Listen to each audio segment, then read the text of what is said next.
Praise the Lord. கர்த்தருக்கு மகிமை உண்டாவதாக. இந்த நல்ல காலை வேளையில் கர்த்தருடைய வார்த்தை மூலமாய் உங்கள் யாவரையும் சந்திப்பதிலே நான் மிகுந்த மகிழ்ச்சி அடைகிறேன். 2 பேதுரு புத்தகம் 2ஆம் அதிகாரம் 20ஆம் வசனம். கர்த்தரும் இரட்சகருமாயிருக்கிற இயேசு கிறிஸ்துவை அறிகிற அறிவினாலே உலகத்தின் அசுத்தங்களுக்கு தப்பினவர்கள் மறுபடியும் அவற்றில் சிக்கிக்கொண்டு ஜெயிக்கப்பட்டால் அவர்களுடைய பின்னிலைமை முன்னிலைமையிலும் கேடுள்ளதாக இருக்கும் என்று எழுதப்பட்டிருக்கிறது. அன்புக்குரிய தேவனுடைய பிள்ளைகளே, அப்போஸ்தலனாகிய பேதுரு சபைக்கு சொல்லும்போது, இயேசு கிறிஸ்துவை அறிகிற அறிவினாலே இந்த உலகத்தில் இருக்கிற அசுத்தங்கள் தப்பினவர்கள் மறுபடியும் அதில் சிக்கிக்கொண்டால் அவங்களுடைய பின்னிலைமை முன்னிலைமையை விட அதிக கேடுள்ளதாக இருக்கும் என்று எழுதுகிறார். இந்த இறைவார்த்தை கேட்கிற தேவனுடைய பிள்ளைகளை நாம் ஒவ்வொருத்தரும் இந்த உலகத்தின் அசுத்தங்களை தப்பினவர்கள்.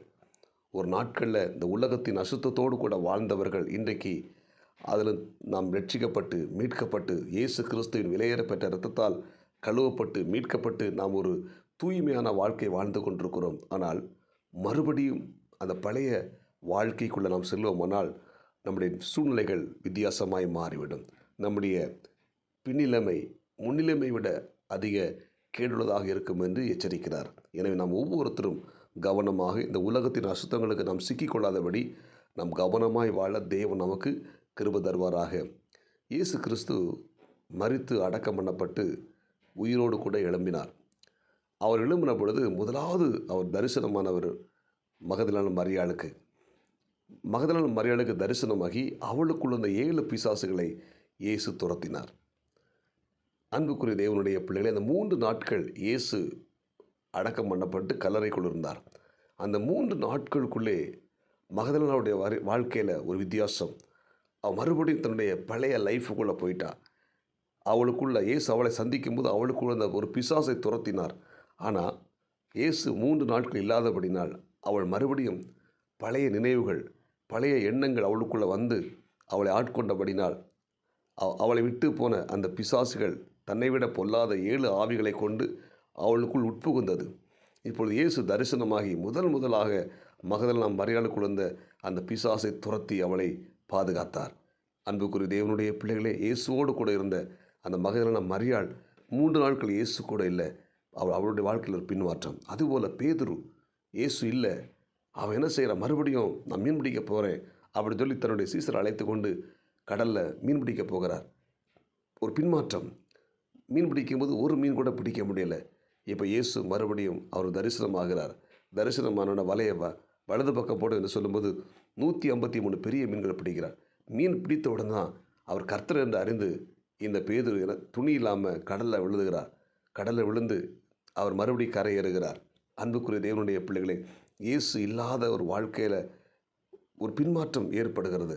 இந்த இறைவார்த்தை கேட்கிற நீங்கள் நானும் ஒவ்வொரு நாளும் ஆண்டவரோடு கூட இருப்போம்.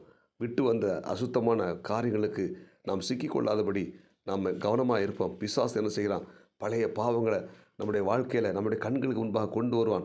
விட்டு வந்த பாவங்கள் விட்டு வந்த சுபாவங்கள் நமக்குள்ளே நம்மளை ஆட்கொள்வதற்கு பிசாசு கொண்டு வரும்போது நாம் அதை கவனமாக அதை மேற்கொள்ளுகிற அந்த கிருபையை நமக்கு ஆண்டவர் தருவாராக.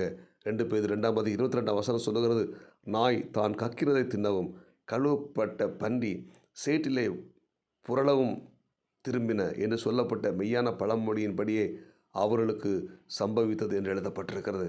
ஆண்டவராகிய தேவன் இங்கே 2 காரியங்களை சொல்கிற. ஒன்று, நாய் தான் கக்கிறதே மறுபடியும் சாப்பிடும். பன்றி எவ்வளோ குளிப்பாட்டினாலும் மறுபடியும் சேற்றில் போய் அது புரளும். அதே போல் இன்னைக்கு அநேக ஆண்டவருடைய பிள்ளைகள் பின்மாறுகிறார்கள். ரட்சிக்கப்பட்ட பிள்ளைகள் மறுபடியும் விட்டு வந்த இடத்துக்கு திரும்புகிறார்கள். விட்டு வந்த பாவத்தை செய்து கொண்டிருக்கிறாங்க.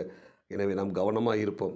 இப்படிப்பட்ட விட்டு வந்த அந்த பாவத்தை நாம் திரும்ப அதற்குள் போய் சிக்கிக்கொள்ளாதபடி தேவன் நம்மை பாதுகாத்து கொள்வாராக. இந்த இறைவார்த்தை கேட்கிற தேவனுடைய பிள்ளைகளை நாம் ஒவ்வொருத்தரும் கவனமாக பரிசுத்தமாக ஒவ்வொரு நாளும் நம் கர்த்தருக்குள்ள வேரூன்றப்படுவோம். ஆமென். மறுபடியும் விட்டு வந்த பழைய பாவத்துக்கு தப்பி வந்த அசுத்தங்களுக்கு நம்ம மறுபடியும் சிக்கிக்கொள்ளாதபடி தேவன் நம்மை பாதுகாத்து நம்மை ஆஸ்வதிப்பாராக. ஒருவேளை விட்டு வந்த பாவத்தில் நம்ம இருக்கலாம். நம்ம விட்டு வந்த அசுத்தமான காரியங்களை இன்றைக்கி மறுபடியும் சிலர் செய்து கொண்டிருக்கலாம். அப்படி யாராக இருப்பீர்கள் என்றால் இன்றைக்கி ஆண்டவர்கிட்ட மனம் கசந்து அழுது அந்த விட்டு வந்த பாவத்தையும் நம்ம தப்பி வந்த அந்த அசுத்தங்களுக்கு விலகி மறுபடி நம்ம கர்த்தருக்குள் வேறுண்டப்படுவோம். கர்த்தர் நம்மை ஆஸ்வதிப்பாராக. ஜெபிப்போமா? பரலோக தேவனே, இந்த இறைவார்த்தை கேட்ட ஒவ்வொரு தேவனுடைய பிள்ளைகளுக்காக நான் ஜெபிக்கிறேன்.